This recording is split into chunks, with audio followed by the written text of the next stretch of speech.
Welcome to another video from theplayersaid.com. My name's Alexander, and today, just here on my own, we're taking a look at Zero Leader from DVG Dan Versen Games. This is a title from one of their, at this point, very large and pretty famous Leader series games.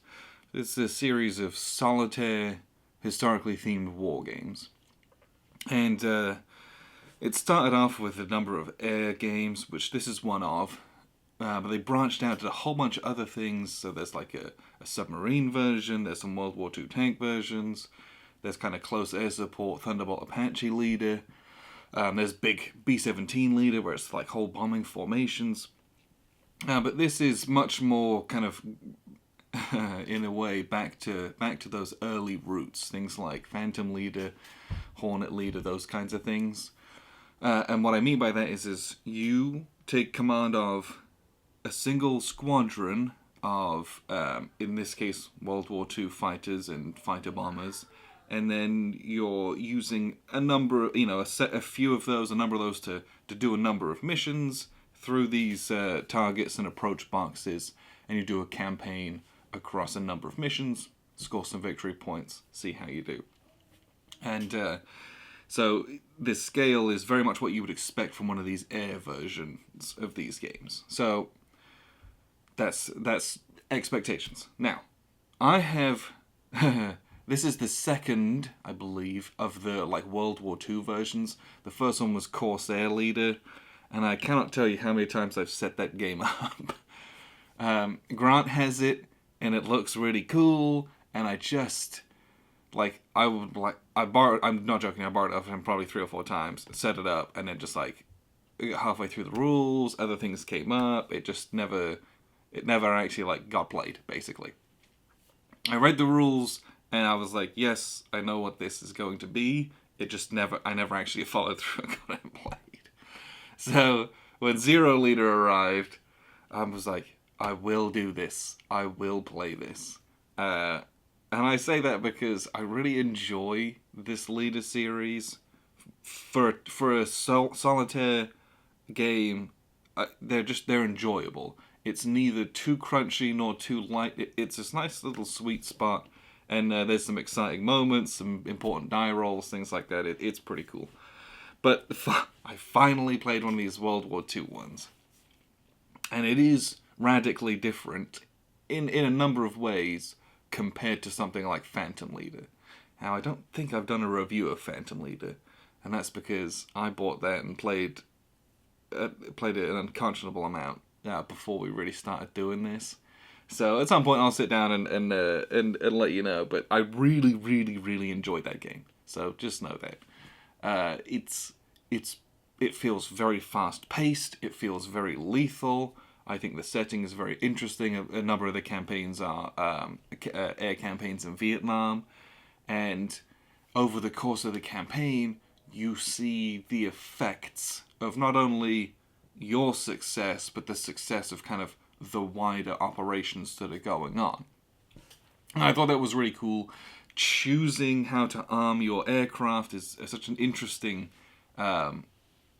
decision space, because you only have limited intel on what you're going up against. So I really, really like that. So I went into this thinking, okay, I'm going to get some of the similar types of feels. And you do, but it is very different. So in this one, you have, they introduced Dogfight. They introduced it in Corsair Leader, and it's at a much greater extent than the other kind of jet fighter titles. You would just roll a die and if you'd hit someone, basically. In this one,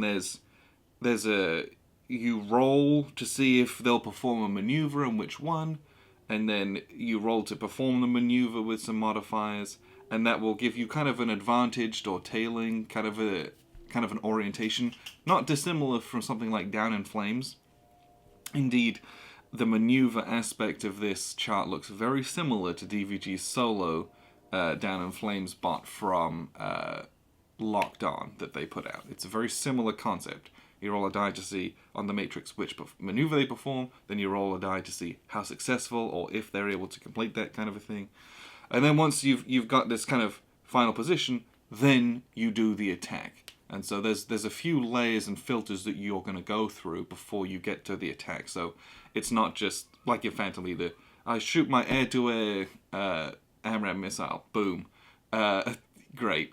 And then you roll a die. Do you hit the number? Yes or no? Because the target accuracy at that scale and level in technology is very different. Here it's very much you only have your machine guns. That's it. And you're flying around maneuvering, dagger, dagger, dagger, all that kind of stuff. And it feels like that. You get that in this. What that does, though, is it makes it a tiny bit slower, but it's also... I mean, that's like the most minimal or marginal of differences. But there's a couple extra rolls into each of the attacks that go on with the air-to-air combat.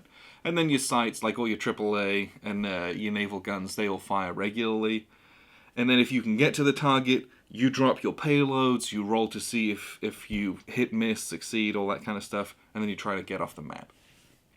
What I really like about these air versions of this game is that, I know I just said they were a little bit slower, but they're not compared to the other ones. So something like Thunderbolt Apache Leader, your goal for each mission is basically to clear the whole board a lot of the time. And as such, I think there's 12 hexes on each one. So you have to go through each different one. There's just a lot to do in that. I feel like in these air ones, you got 5 turns. You get pre-approach, approach, center, approach, and then exit approach. You go basically in a straight line, or you kind of turn a corner, or you veer off to avoid certain sites and things like that. So your mission resolution is fairly pacey. And as such, I feel like I'm making the progress through the campaign a little bit quicker. I like the pace of this game. You know, if I'm going to sit down for some of these really long campaigns, which have 10 or 12 missions in them, that can be a very long endeavor in some of the other titles in these. In the air versions, like Zero Leader, the missions, they can go pretty quickly. Or, if you get a bunch of secondary missions and you want to fly multiple missions a day, which you can do, you can kind of bloat that and extend that if you were so inclined. Another thing I enjoyed about this one was there are some Scramble cards in this deck, and I hadn't seen those in a game before. I'm sure they were in a couple of them, but basically, when you draw a number of target cards and you can select one of those to be your target for that day. But in this one, you pull your targets one at a time. If one of them has the Scramble keyword, you have to fly that one immediately, which I thought was neat. There's decisions if you want it, but sometimes you've got to scramble. You're a bunch of fighters. They're attacking you. And in this game, I played through the Midway campaign, and that was my very first mission. It was aircraft defense. And my first mission was scramble, scramble, scramble. Get your zeros up in the air. The Americans are coming, and you got to defend. You got to defend your carrier.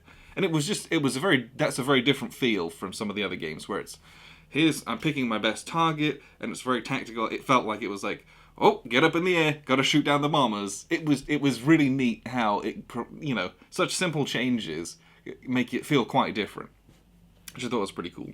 And this one also, because it's machine gun and cannon fire, I feel like the stress tolerances are much higher, and on top of that, you can sustain more damage. You can get minor damage, you can get damaged, and then you're destroyed. Whereas in Phantom Leader, so often you just get blown out of the sky, right? Because it's missiles, it's rockets, things like that. You don't survive a lot of that stuff. And so it was kind of a little bit more survivability. I got absolutely wrecked in this campaign. Just my guys were very unlucky, just getting shot out of the sky left, right, and center with some unlucky rolls. But on top of that, you learn, right? You can't just send 5 bombers on a bombing mission. You need to send escorts with them. So you bring in your zeros to escort them so that they can fend off the bandits while your bombers go in and do their bombing run. Lessons like that you learn very quickly. How to arm your planes. That decision space is a little bit smaller. So there's 250-pound bombs, 500-pound bombs, and 1,000-pound bombs, I believe. Those are the different types of bombs. There's also torpedoes, which you can only use against ships, and then drop tanks, and then you can you can make your planes kamikaze, or get those flying bombs, the Okas. But your traditional munitions, there's really only 3 types, and it's just sizes and hit numbers.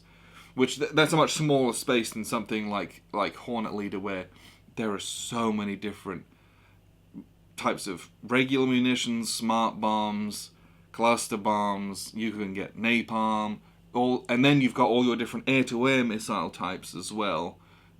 So that is much larger space to do that. Here it's a little bit, you know, do I want to have lots of bad attacks to destroy a target, or do I want one quite good attack to do the target? That's an interesting. It's interesting choices, and how you go about doing that is cute, but it is a smaller space, so it makes that a little bit quicker to get onto the board. But the board takes a little bit longer because you're doing all the dogfights and stuff. So it evens out. The playtimes are very similar to some of those other games in this series. What I will do, though, is I will show you this board, and then we'll wrap up with a few final thoughts. So here's a look at the map, and as you can see, it's a generic map. You can have your target in the center, and then you have these pre-approach and then approach boxes. You're going to bring your pilots in. They're going to fly through 5 zones. 1, 2, 3, 4, 5. 1, 2, 3, 4, 5. Like, you know, they might just turn back on themselves. You're going to go through 5 zones, and you got 5 turns to do it. So you don't ever linger in areas. You fight a rolling battle of dogfights if that's something that occurs. But your goal is there will be a target here. You got to fly in, destroy the target, whatever it might be, and then get out. And then at the end, you kind of evaluate. Did you destroy it? Did you just damage it? How are your pilots? All that kind of stuff.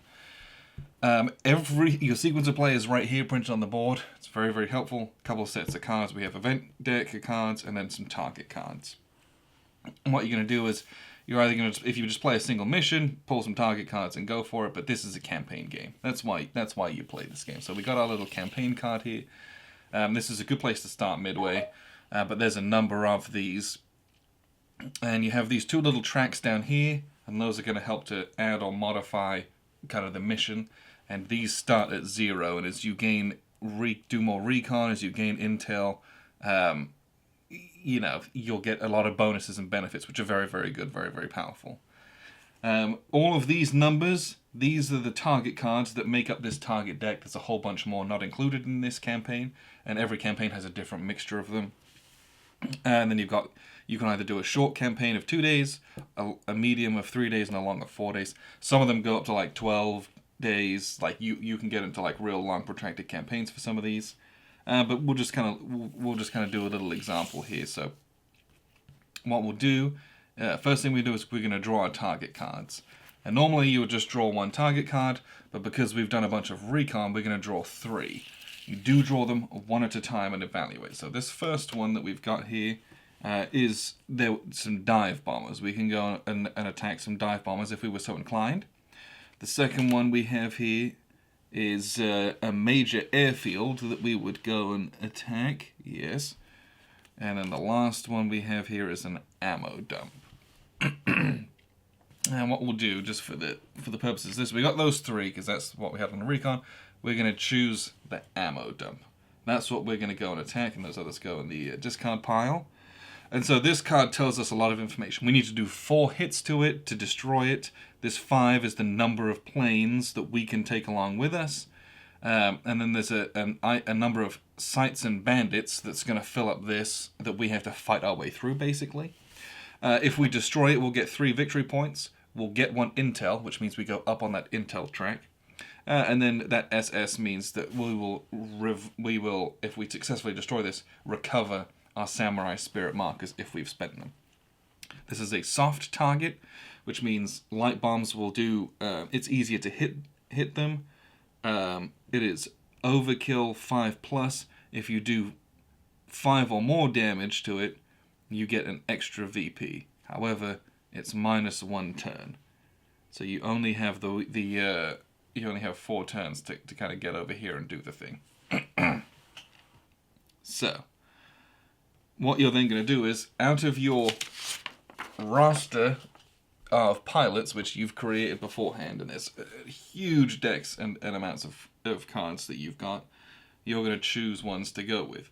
And immediately, you start getting thrown into the decision space.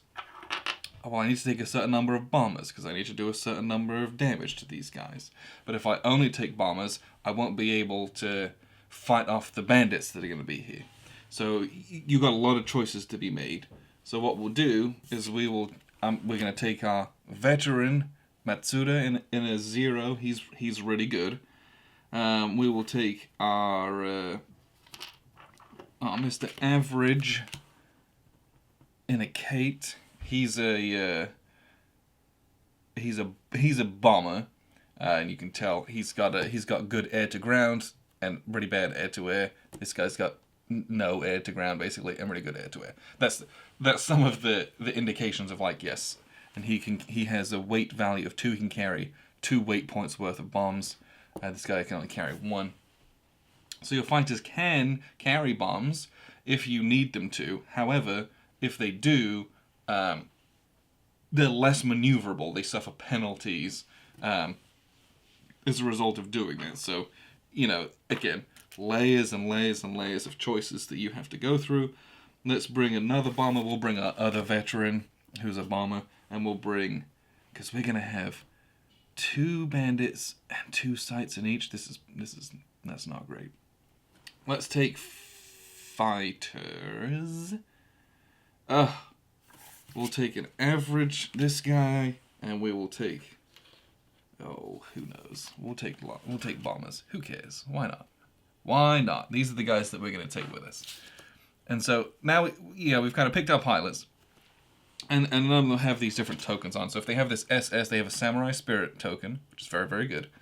And because if we succeed in this mission, we'll get those back. I'm more likely and I'm encouraged to use them this mission. This guy's got 2 of those, and he's got 1 as well. And then the SA marker is a situational awareness. He's going to get 1 of those, and he's also going to get 1 of those. So the Samurai Spirit, you can flip that. You can use it up to have your attack automatically be a 10, which is great for dropping bombs on targets or ensuring that an important dogfight goes your way and that you eliminate someone. You can also do it to, I think you can do it to gain position on people. You can treat unfit or shaken pilots as okay for the whole mission, and you can ignore it. You can ignore destroyed results. It's a little way to kind of break those rules. And the situational awareness tokens. Those can be used to do an extra attack in an opposing phase, basically. So these are all marked with slow on them, which means they attack after the bandits do. You can use this situational awareness to attack in the fast phase before the bandits, and then the bandits attack, and then they can also attack a second time in that slow phase. So those are quite powerful as well. It's really good to have those on your anti-air, on your air-to-air units, basically. So before we kind of pick our pilots and stuff, we're supposed to put out our sights. So let's do that. But okay, so we're looking at the sights side of thing, and it says here in the target area there's 2 sights. So we're gonna go rifle. There's some riflemen, and there's a no sight. That's great. And then we're going to pick for the south approach. In the approach boxes, there's 2 sights as well. So we have rifleman and a no sight as well. That's actually really good. In the western approach, we have heavy machine gun and a no sight. Wow, we are getting very lucky on these. This is nice. And on the eastern approach, we have rifleman and a 90mm cannon. That's not great. And then in the northern approach, we have more riflemen and another 90mm cannon. So these are the sights. You do this, and then you assign and pick your pilots. So these no sights are going back in the bag. And these are the anti-air defenses. Later on, we will draw for bandits, and those will come out of that draw bag as well. See, the other side of these are bandits or no bandit counters. So what you're doing is you get to see the static defenses because you've done some recon, and then you pick your pilots, you load them out. So let's load them out. We're going to give them some bombs and stuff and munitions to drop. And so this is where, again, you start to get into the interesting choices. This guy can carry 2 weight points. So he can either carry one massive bomb, which can either do 1, 2, or 3 damage on a 5, 7, or a 10 plus, or this is a soft target, it says soft on it. We could instead carry 4 of these half weight point bombs, and they hit, oh, that's not the right one. They only hit on a 9 plus and do 1 damage, but we've got 4 of them, so it's 4 times they get a 9 plus, but because they're against soft, they got this +1. So on an 8 plus, we would do 1 damage with each one of these. You roll them individually. So do you want 1 good shot? That's a 50-50 of you doing something. Or do you want 4 less good shots of doing 1 thing? But if you roll well on this, you do 3 damage. It's the choices. But then, if I've got my Samurai Spirit, I can ensure this is a 10 and do 3 damage. So, there's that. And you've got your air-to-ground modifiers. This guy's really good. He's got a +3 to each one of these rolls that he drops. So, if I need to hit an 8, 7, 6, 5, I got 4 50-50s. One of which, I could pop Samurai Spirit to do those. Or I could just take the 1 and take the 3 damage there. So, again, this is kind of the decision space that you're in. We're going to give him 1 big bomb. We're going to do it. And we're going to take another big bomb on this guy, and then just for funsies, we will take 4 small ones on this guy. Let's do that. Why not? Our fighters, we're not going to take any bombs because I want them as maneuverable as possible. And we're not going to take any kamikazes or anything like that. So then, we're going to kind of initiate the mission, right? That's the prep phase. You're going to draw an event card, and this has 3 sections. You're drawing the top section. It says, gain SO points equal to the number of days in the campaign. So special operations points allow you to do a whole bunch of stuff in between games, in between missions and stuff. So we'll just gain a number of SO points. That's cool. Doesn't have any other effects on the game as it is. And then we're going to place our aircraft. Oh, let me get my aircraft out. So we have Iyama. Where did I put them all? So we have Ime. We're going to go here. We are also going to go... It doesn't matter, does it? We got... Let me find them all. Aito. Nomura. Harada. And we got Matsuda. So these guys. And these have a low with a green L, and they have a high altitude side as well. We're going to keep them all at low. And we're going to do that because our bombs have to be at low altitude. And that's really nice. And we're also doing that because these 90mm cannons, they have a range of 1, so they can attack in their space and also every adjacent space.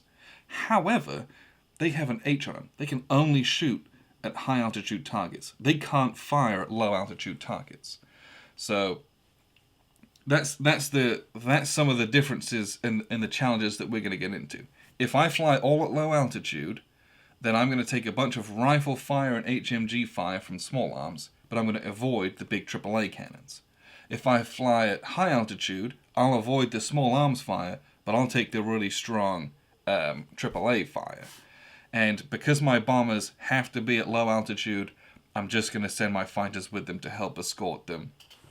And if they can absorb some of the hits and deflect, that's fine by me. That's the risk I'm willing to take. So that's what I'm doing where I'm putting those. I'm going to have to fly through all of these spaces and try to get out. Then we're going to determine and place bandits. So we look at the bandits section. We got 2 bandits in the target area. So we're going to place 1, 2. And you can see both of these say no bandit. So we're quite lucky on that one.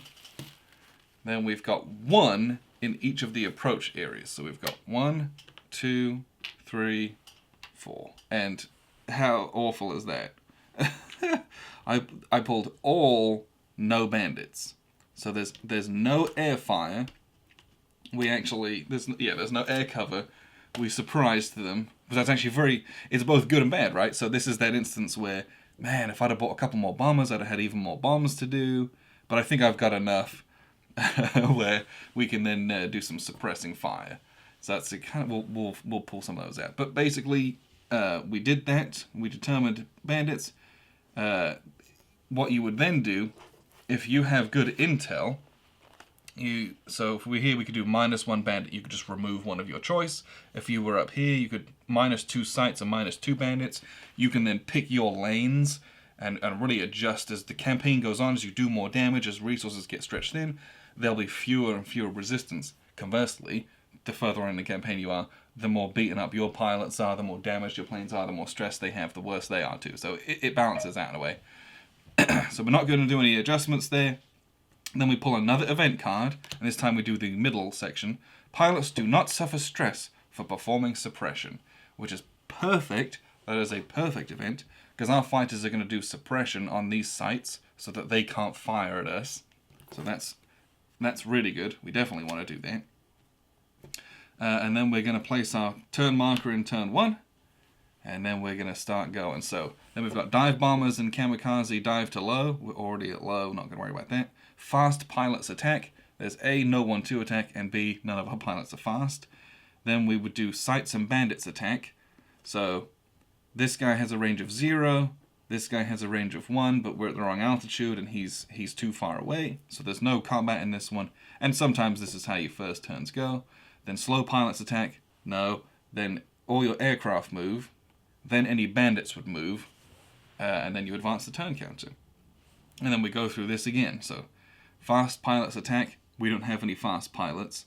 Then sights and bandits may attack. So we can try to suppress, which we're going to do. So what we're going to do is we're going to incur 1 stress on. Oh, this is air to ground, isn't it? That's a bit naff. Well, this guy's a 0.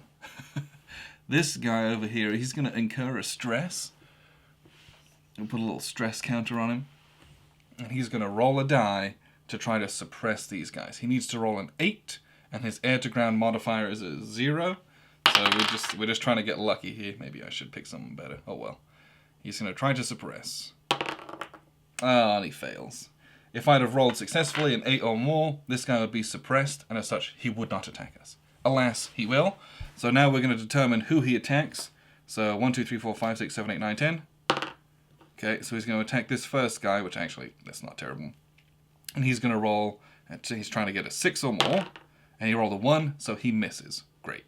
Then we can attack him back. This guy already attacked in that he's suppressed, so he can't do anything. His air to ground is real bad, but we might as well give it a go. Just shoot his guns. No, he physically cannot hit. Maybe he should use his samurai spirit. It doesn't matter. It doesn't matter. We don't need to attack this because we're just going to fly past it. They can't move and they can't shoot us at range. So we're just going to ignore that and we're going to fly on. We go to the fly phase. We move over here. All the bandits would move. There's no bandits. Go to turn 3. So turn 3, this guy is going to attack us.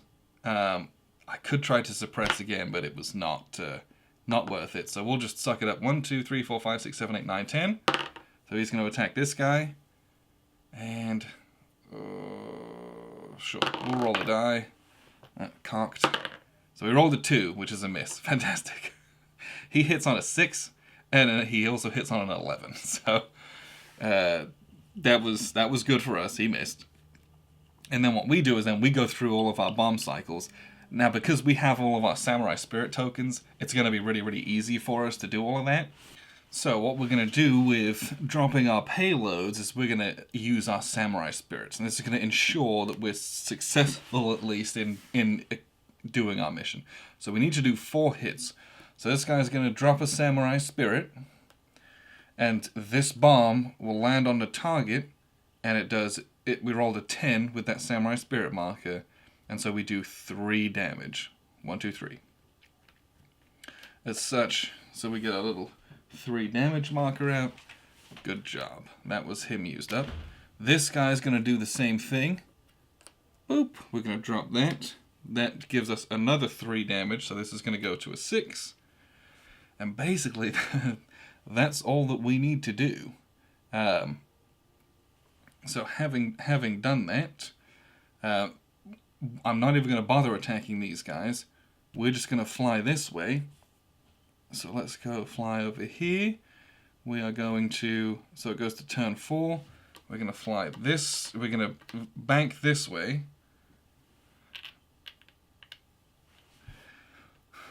And then what we're going to do is I'm actually going to pop my my situational awareness so that he can attack fast. He's going to drop all of his bombs on the heavy machine gun here. Now I don't have a samurai spirit, so we're going to have to roll for these, and we're just going to kind of roll and hope for the best. His air to ground is a +3, and we're +1 because this is a soft target.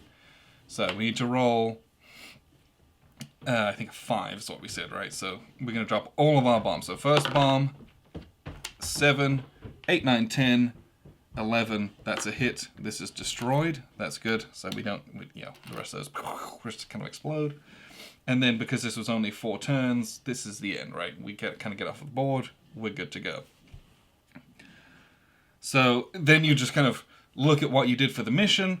We did do our overkill, so we're going to get 3 victory points plus 1 victory point. So you write down your little 4 victory points down here on your sheet. We get an intel of +1. So our intel marker goes, from here it goes up 1. So instead of removing 1 sight and 1 bandit, we now remove 1 sight and 2 bandits. There's no recon bonus, so we don't go up on that recon. And this one has that SS, so all those samurai spirits we used, we get to flip those back over, which is a really, really, really big deal. Those are quite rare. Those don't happen very often, at least in my experience. Maybe that's not true. Yeah, a bunch of these don't have any of that stuff on them. Don't have any of that stuff. So if you see those, it is like, yes, we go hard. Or if you're going hard in other missions, and then this one's finally got one, you're like, oh yes, yes, yes, yes. But you only get that if you succeed the mission. So you gotta be real careful about using your samurai spirits. Because the samurai spirits, once used, they remain used. You do not get those back until you complete a mission that has the samurai spirit label on them. The situational awareness, that comes back. You get those back every time. Those are very good and very, very powerful, but those samurai spirits, which are so strong, are quite a limited resource. So you do have to be careful about how and when you use those, using them opportunely, and that's a really, really important statistic. Then what we do also is we flew our mission. That was great. We look, this is ammo dump, which is site number 11. This is site number 11. So everyone gets 1 stress. And stress builds up over time. If we'd have taken hits from a lot of these units, those inflict more stress.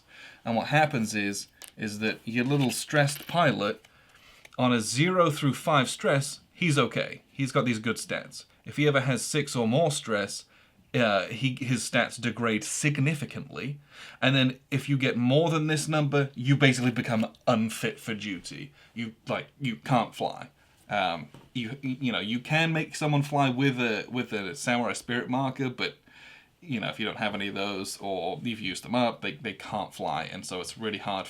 You got to manage your stress. In between missions, you might spend your sake counter that you purchased at the beginning of your campaign, or you might spend a bunch of your SOs for priority R&R. Pilots have a cool rating. This guy's going to recover 2 stress at the end of missions. This guy's going to recover 1. A lot of guys have 0s. If the guys who didn't fly, the rest of your squadron who didn't fly, are going to recover some. So it's this, you will take a bunch of stress. I'm very lucky that I didn't. I've flown missions where everyone's getting 5 or 6, and then you're slowly trying to scrape that off your pilots. It costs your SOs, and your SOs are very, very precious, especially in the long campaigns, as you suffer attrition. If guys die, you get replacements in, and they're not as good as the ones that died necessarily. Oh, that stuff is really cool. But the mission execution it's quick. You move in, you fly. Now, we don't have any bandits, right? If I'd had a couple bandits, these guys would be doing some dogfights. So let's say we got these 2 guys going at it. I don't shoot fast. He shoots fast. So you look at this little board, and the board says, okay, we're going to see if they do a maneuver. Currently, we're neutral. So you roll a die, and we rolled a 2. We rolled a 2, and he's a -2. So we perform this. Is that a 4 plus? Yeah, I think we don't do a maneuver in that instance, so we just stick there. But if you, let's say you roll better than that, so we roll a 10.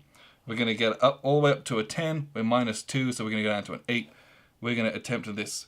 We're going to attempt this half loop. So then you're going to roll another d10 on the half loop table. Oh, we rolled a 9. That's very, very good. So we've got a 9, and we subtract 2 for their air-to-air value. So we go from a 9 down to a 7. And then we subtract our air-to-air value, and our air-to-air value, oh, that's weird. Oh no, our air-to-air is a 2. So we're going to subtract another 2, which takes us down to a 5, and then we subtract our maneuverability, and our maneuverability is a 1 down here. So we go from a 5 down to a 4, which doesn't change. So he attempted this half loop, and he actually loses a position on us. So we turn him this way, we're going into his side, we're advantaged now. Then he's going to roll an attack die, and you roll the attack die, and he's trying to roll a 6 or higher. He rolled a 3, -2 is a 1, plus our modifiers, this is a total miss. Then we get to attack him back. We're going to roll an 8, or I could pop my Samurai Spirit, for example, and make it a 10, and I could shoot him out of the sky. But we've got +2 on our air-to-air, and we're +1 because we're advantaged. So I think I'm just going to make the roll and hope for the best. Hey, I rolled a 9, so that's +3. We're going to shoot him out of the sky, he's dead, right?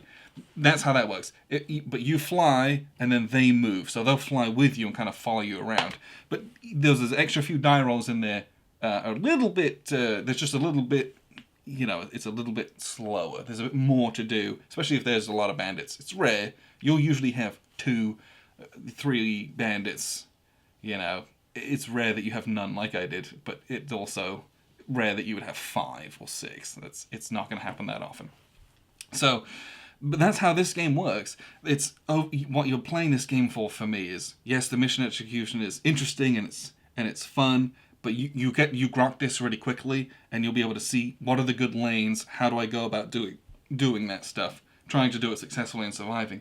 But it's the course of the campaign, that arc of you having pilots wounded, damaged, stressed, trying to recover those assets, claw your way back into some kind of fighting shape to go back out and do another one.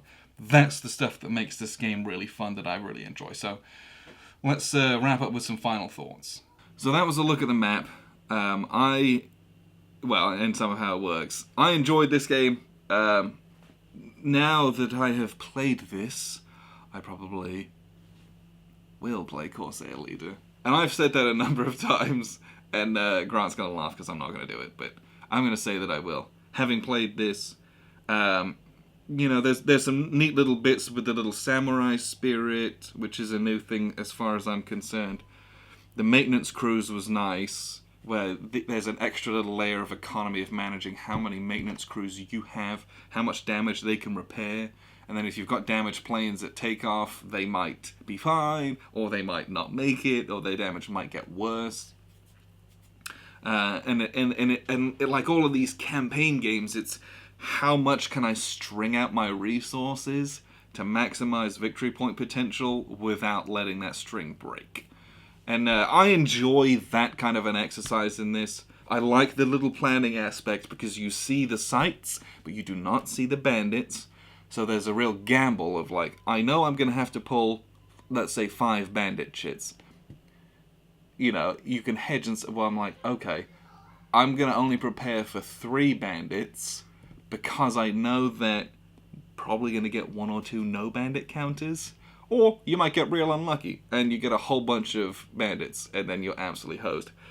Or you might get none, and then I've got all these wasted escort assets that could have been bombers. That kind of gamble and preparation gets into some of the really interesting decision points of this.